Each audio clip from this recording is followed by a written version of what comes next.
Daddy for chicken. Hey Nathan, what do you want for dinner? Chicken nuggets. But we didn't make chicken nuggets. Do you want something else?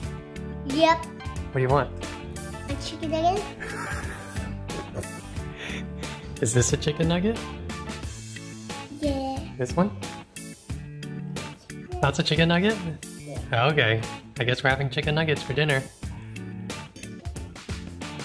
Pause the video if you want to read recipe. You can normally get dark meat chicken for pretty cheap. Drums and thighs are 99 cents a pound. Fried chicken is pretty simple. You don't need 11 herbs and spices. You can do with about 5 or 6. Step 1. Drain water from chicken, if there is any. Then, sprinkle half a pinch of salt onto each piece of chicken. Cover and let sit at room temperature for about 30 to 60 minutes. I try to get some of the salt underneath the skin. Then, I like to pull the skin over the chicken neatly and tightly.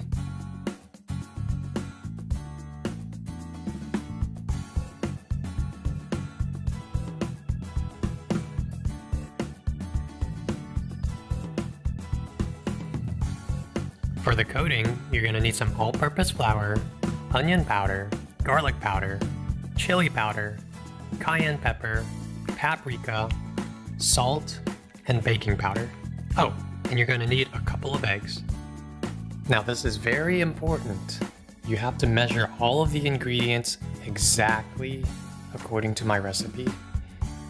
So do exactly as I do in the video and measure all of your ingredients into the bag. Combine the flour, spices, salt, baking powder into a Ziploc bag. After you have everything in there, shake to mix evenly.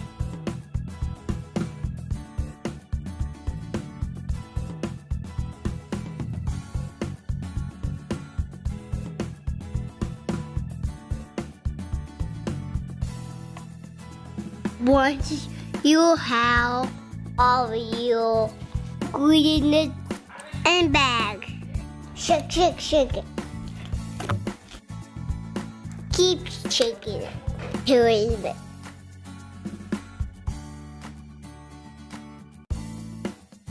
So as Nathan said, shake the bag until it's thoroughly mixed. It should look pretty even. You should know that this is probably more than enough for 3 pounds of chicken. As long as it's not contaminated, you can save the rest for later.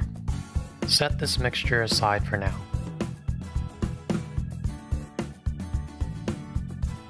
I like using peanut oil for deep frying. It's the beginning of spring right now, so I'm having trouble finding peanut oil. The larger 1-gallon size peanut oils seem to be seasonal, so you might have to wait until fall before buying this.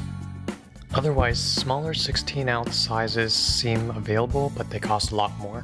I use a personal deep fryer, which makes the job more efficient, easier to clean up, and I can do it outside.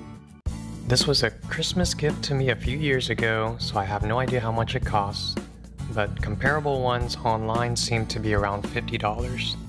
You could also fry the chicken on your stovetop in a 5-quart stock pot filled with some oil. My fryer takes about 2/3 of a gallon of peanut oil, and I preheat it to 350 degrees.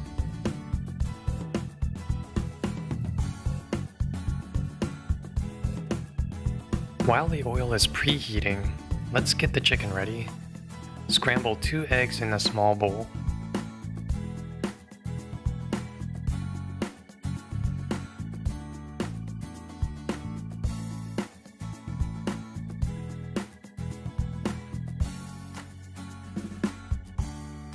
Over a large bowl, sprinkle some of your flour mixture onto your chicken.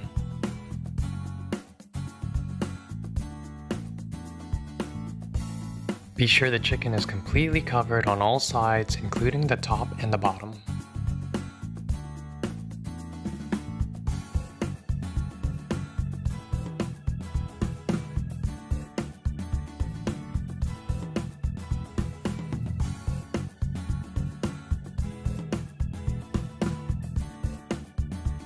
Once it is thoroughly coated, set it to the side.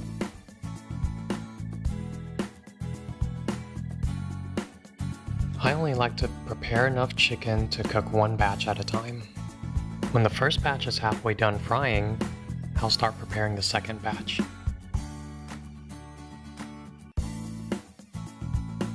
This is just my own experience, but I find that sprinkling the flour onto the chicken helps prevent lumps. You could just simply roll your chicken in a large bowl of flour. That would work too.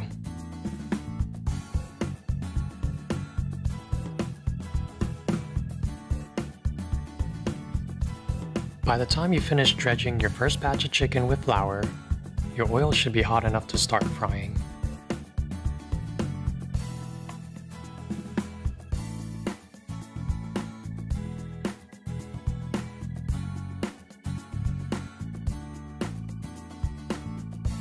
The personal fryer is nice because you can just load up the basket with all of your chicken and then lower it slowly into your hot oil. Also, you don't have to worry about which piece went in first or which piece went in last. They all go in at the same time, and they all come out at the same time.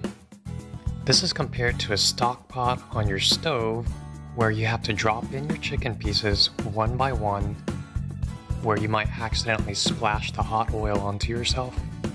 Set your timer for about 7 minutes.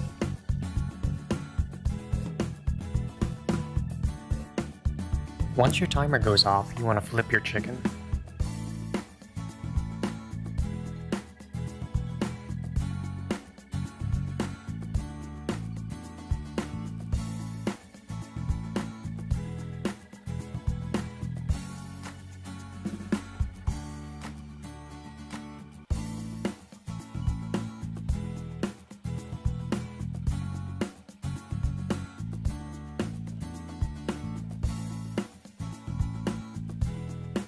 Once they're all flipped, fry them for another 5 minutes or until the internal temperature reaches at least 165 degrees.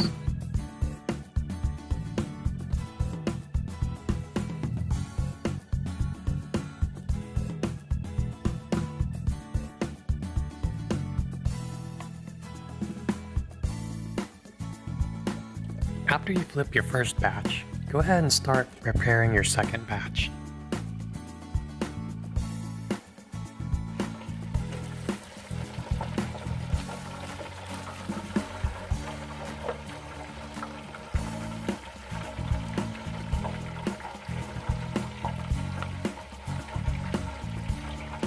I used to only fry chicken for 5 minutes on each side, but after checking with a thermometer for this video, I've revised that to 7 minutes first side and then 5 minutes for the second side.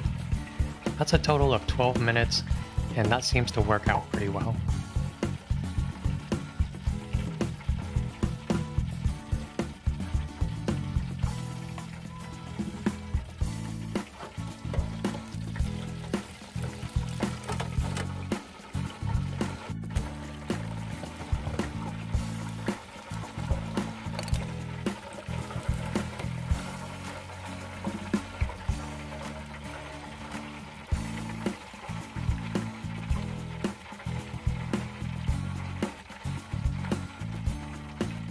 As you can see, the temperature is well beyond the 165 degrees that I was looking for.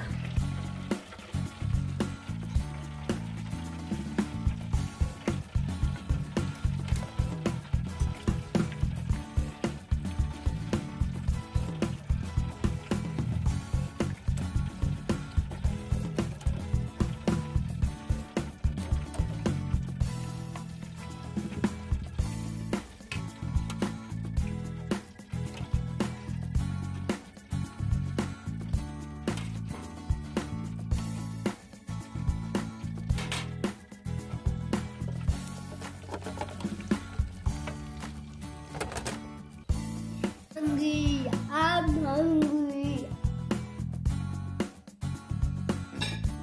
Careful what you say. Okay, so let's look at some numbers now. For equipment, you're looking at about $90 if you're buying brand new. Wow, that's quite a lot of money just for some fried chicken. Please don't be discouraged by that number because it really doesn't have to cost that much. You don't need to have a personal fryer. You probably already have tongs, bowls, measuring cups, Ziploc bags, and if you don't, you can improvise. You can just use a pair of chopsticks, those are pretty cheap. You probably already have bowls and small bowls, and Ziploc bags don't have to cost $10. You could honestly just use any bag that you can find, such as a produce bag that you get at the supermarket. You know, the one where you put your head of lettuce or put your avocados or your onions into, those green produce bags at the supermarket. Or you can buy used for 50 to 75% off. There's nothing wrong with doing that, and I think it's smart if you do. If you don't already know, chicken is one of the cheapest proteins that you can get. The 10 drumsticks that you saw me prepare in this video in total weighed about 3 pounds. If you didn't already have some of these ingredients, you have to spend about $25 to $30 to cook your first batch of fried chicken. But let's look at this a different way and spread the cost out over time. If we assume that you always have eggs and flour on hand, and that the spices and the peanut oil can be used at least 5 to 6 more times before you use them up, you're looking at spending about $7 to season and to fry 3 pounds of chicken. This is a table that I compiled to give you an idea of what you're getting when you order a piece of chicken. A chicken breast weighs about 0.7 pounds, a thigh is about half a pound, a drum is 0.3 pounds, a wingette is about 1/10 of a pound, and a drumette is about 0.15 pound. Altogether, a full chicken is 8 pieces, where you have 2 breasts, 2 thighs, 2 drums, and 2 wings. This totals about 3 to 3.5 pounds. For reference, a rotisserie chicken from Costco or from Sam's weighs about 3 pounds and costs about $5. From a purely financial perspective, does it still make sense to fry chicken at home? Let's take a look at some of our quote-unquote competitors. I looked at deals from the 3 national fried chicken chains. I also looked at some prices at some local grocery stores. Church's has a pretty compelling deal. For $10, you can get almost a full chicken, a side, and 4 biscuits. That's arguably better than what you can do at home. But my experience with Church's chicken has not been good. Their chicken is usually dry, it's been sitting under the heat lamp for a while, and it's not fresh. Also, their chicken is not very well seasoned, so I usually have to reach for a bottle of ketchup. I haven't really had good fried chicken from a grocery store either, so I usually avoid those. Popeyes and KFC do make some pretty good chicken, but they do charge you for that service. As long as you have time for it, I would argue that you could get more value for your money if you made fried chicken at home. You shouldn't have to spend more than $5 to make the same amount of sides, if not more, than what the big chains give you. This is also assuming that the demand for chicken has not increased, thereby increasing the price per pound for chicken. If grocery store prices for chicken has gone up, while prices at fast food restaurants have stayed the same, it might be smarter to just buy fried chicken at a fast food restaurant. Another important consideration is that fast food restaurants price their chicken per piece, whereas when you buy it from the grocery store, they price it per pound. So when you buy 3 pounds of chicken from the grocery store, you know that you have 3 pounds of meat. But have you ever bought fried chicken from a fast food chain where the pieces of chicken were smaller than you expected? At home, you almost always know what you're paying for and what you're getting for it. But that's not always clear when you're eating out. Okay, I think that wraps up this video. Thank you guys for watching, and I'll see you next time.